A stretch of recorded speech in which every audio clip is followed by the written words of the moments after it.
Hello good morning friends. तो आज की वीडियो में बात करेंगे कि 18 साल से कम उम्र के बच्चों का फिनो पेमेंट बैंक में अकाउंट किस तरह से ओपन किया जाता है। तो सबसे पहले किसी भी ब्राउज़र को ओपन कर लेना है और उसमें टाइप करना है फिनो मित्रा। फिनो मित्रा जैसे ही टाइप करेंगे तो आपके सामने फिनो पेमेंट बैंक का पहला वेबसाइट का लिंक आ जाएगा, जिसे हमें क्लिक करना है। इस लिंक को जैसे ही क्लिक करते हैं तो फिनो पेमेंट बैंक का लॉगिन पेज हमारे सामने आ जाएगा। हमें सबसे पहले यहाँ यूज़र आईडी को फिल करना है और कंटिन्यू पर क्लिक करेंगे। कंटिन्यू में जैसे ही क्लिक करेंगे तो यूज़र आईडी को फिर से ऑनलाइन ऑथेंटिकेशन मांगेगा, तो उसके लिए हमें फिर से यहाँ यूज़र आईडी को फिल करना होगा। तो देख सकते हैं हमने यूज़र आईडी को फिल कर लिया है। अब नीचे नेक्स्ट बटन पर क्लिक करेंगे। जैसे नेक्स्ट पर क्लिक करेंगे तो आपको यहाँ पर पासवर्ड फिल कर लेना है। अब पासवर्ड को भी हमने फिल कर लिया और सबमिट पर क्लिक करेंगे। तो फ्रेंड्स देख सकते हैं हमने सबमिट पर जैसे ही क्लिक कर दिया तो कुछ यूज़र डैशबोर्ड इस तरह से दिखेगा। तो हमें अकाउंट ओपन करना है। तो अकाउंट ओपन करने के लिए सबसे पहले यहाँ आपको मोबाइल नंबर फिल कर लेना है। तो हमने मोबाइल नंबर अब फिल कर लिया। अब सर्च बटन पर क्लिक करेंगे। जैसे सर्च पर क्लिक करेंगे तो नीचे कुछ इस तरह का डैशबोर्ड दिखेगा। तो हमें अकाउंट ओपन करना है। तो अकाउंट ओपन करने के लिए ओपन अकाउंट पर क्लिक करेंगे। जैसे ही ओपन अकाउंट पर क्लिक करेंगे तो कुछ इस तरह का डैशबोर्ड दिखेगा, जिसमें आपको सेलेक्ट करना है अकाउंट का टाइप और फिर आगे प्रोसीड करना है। तो मुझे 18 साल से नीचे का अकाउंट ओपन करना है, तो हमें भविष्य सेविंग अकाउंट पर क्लिक करना होगा।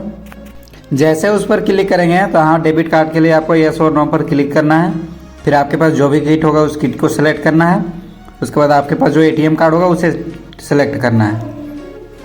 उसके बाद आपको यहाँ पूछा है कि आधार सीडिंग आपको करना है। अगर यदि आधार सीडिंग करना है तो यस कीजिएगा, अदरवाइज नो में क्लिक करके आगे कीजिएगा।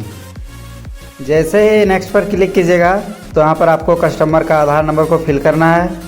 तो देख सकते हैं मैंने आधार कार्ड को फिल कर लिया है। नीचे टर्म्स एंड कंडीशन को एक्सेप्ट करना है और ऊपर कैप्चर बायोमेट्रिक पर क्लिक करना है। जैसे कैप्चर बायोमेट्रिक पर क्लिक करेंगे तो जो आपके पास जो भी स्कैनर होगा उसमें लाइट जलेगा। फिर कस्टमर का उसमें अंगूठा लगाना है। तो देख सकते हैं मेरा कैप्चर सक्सेसफुली हो गया है। अब कस्टमर का यहाँ सारा डिटेल आपको दिख जाएगा, जैसे उसका नाम, date of birth etcetera. Customer का सारा डिटेल आपको यहाँ से अच्छी तरह से चेक कर लेना है। अगर यदि कहीं कुछ ब्लैंक होगा तो उसे अच्छी तरह से फिल कर लेना है। पर्सनल डिटेल हमने अच्छी तरह से फिल कर लिया है। अब नीचे कम्युनिकेशन एड्रेस पूछा है, तो कम्युनिकेशन एड्रेस अगर यदि सेम एज आधार होगा तो आपको पहला वाला टिक लगा लेना है। उसके बाद आपको यहाँ कस्टमर का ऑथेंटिकेशन मांगेगा। तो कस्टमर का ऑथेंटिकेशन के लिए आपको फिर से स्कैनर पर क्लिक करना होगा। स्कैनर पर क्लिक करने के बाद में आपको स्कैनर में फिंगर रखना होगा। तो देख सकते हैं मेरा कैप्चर सक्सेस बता दिया है और ऑथेंटिकेशन सक्सेसफुली बता दिया है। अब इसे यहाँ पर ओके पर क्लिक करेंगे। ऑथेंटिकेशन करने के बाद में नीचे स्क्रॉल करेंगे तो गार्जियन का डिटेल मांगा है, क्योंकि ये 18 साल से नीचे का अकाउंट है। तो गार्जियन का डिटेल हमें अच्छी तरह से यहाँ पर फिल कर लेना है। गार्जियन का सारा डिटेल फिल करने के बाद में उसका मोबाइल नंबर का वेरिफिकेशन करना होगा। मोबाइल नंबर का वेरिफिकेशन करने के लिए मोबाइल नंबर डाल के OTP को वेरीफाई करना होगा। तो हमने मोबाइल नंबर फिल कर लिया है। गेट OTP पर क्लिक करेंगे तो गार्जियन के मोबाइल नंबर में एक OTP गया है। वो OTP को यहाँ पर फिल करेंगे और सबमिट बटन पर क्लिक करेंगे। तो देख सकते हैं हमारा OTP वेरिफिकेशन सक्सेसफुली हो गया है। उसके बाद अगर हम नीचे स्क्रॉल करेंगे तो आपको पैन कार्ड का डिटेल फिल करना है। अगर यदि पैन कार्ड नहीं होगा तो आपको फॉर्म 60 फिल करना होगा। तो फॉर्म 60 पहले अच्छी तरह से यहाँ पर आपको फिल कर लेना है। फॉर्म 60 मैंने अब अच्छी तरह से फिल कर लिया। अब सबमिट बटन पर क्लिक करेंगे। फॉर्म 60 फिल करने के बाद में आपको FATCA डिक्लेरेशन देना होगा। उसके लिए I am tax residence of India पर क्लिक करना होगा। उसके बाद नीचे सबमिट बटन पर क्लिक करना होगा। जैसे नीचे सबमिट बटन पर क्लिक करेंगे तो आपको नॉमिनी का डिटेल यहाँ फिल करना है। तो हमें नॉमिनी का डिटेल भी अच्छी तरह से फिल कर लेना है। तो हमने नॉमिनी का सारा डिटेल सब कुछ अच्छी तरह से फिल कर लिया है। अब नीचे आपको प्रोफाइल में आना होगा। प्रोफाइल में आपको सब कुछ ऑटोमेटिक सेलेक्टेड मिलेगा। उसके बाद यहाँ आपको कैटेगरी सेलेक्ट कर लेना है। उसके बाद earning member in house hold आपको फिल करना है। उसके बाद टोटल इनकम फिल करने के बाद में आपको इनिशियल फंडिंग फिल करना होगा।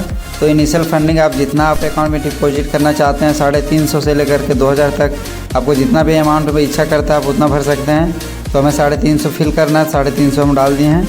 उसके बाद आपको यहाँ किट का नंबर डालना है। तो किट का नंबर हमने फिल कर लिया। अब किट का नंबर को फिल करने के बाद में इसका वैलिडेशन होगा। तो हमारा किट का वैलिडेशन सक्सेसफुली हो गया है। अब ओके पर क्लिक करेंगे। उसके बाद नीचे जैसे आएंगे तो आधार सीडिंग के टर्म्स एंड कंडीशन को एक्सेप्ट करना होगा। उसके बाद कस्टमर आधार ऑथेंटिकेशन पर क्लिक करना होगा। जैसे ऑथेंटिकेशन पर क्लिक करेंगे तो स्कैन करेगा फिंगर को, उसके बाद ऑथेंटिकेशन सक्सेसफुली हो जाएगा। ऑथेंटिकेशन करने के बाद टर्म्स एंड कंडीशन को एक्सेप्ट करेंगे और फिर से मोबाइल OTP का ऑथेंटिकेशन करना होगा। तो उसके लिए एक्टिवेशन कोड आपको जो मोबाइल में आएगा उसे फिल यहाँ पर करना है। तो हमारे मोबाइल में OTP आ गया, OTP को फिल करने के बाद में बायोमेट्रिक का ऑथेंटिकेशन फिर से करना होगा। तो बायोमेट्रिक का ऑथेंटिकेशन हमने कर लिया है। अब नीचे आपको स्क्रॉल कर लेना और सबमिट बटन पर क्लिक करना है। जैसे सबमिट पर क्लिक करेंगे तो आपके सामने वेलकम का मैसेज आ जाएगा। तो आपका अकाउंट सक्सेसफुली ओपन हो गया है। इस वीडियो में इतना ही, फिर मिलते हैं अगले वीडियो में अगले टॉपिक के साथ। तब तक के लिए जय हिंद, वंदे मातरम।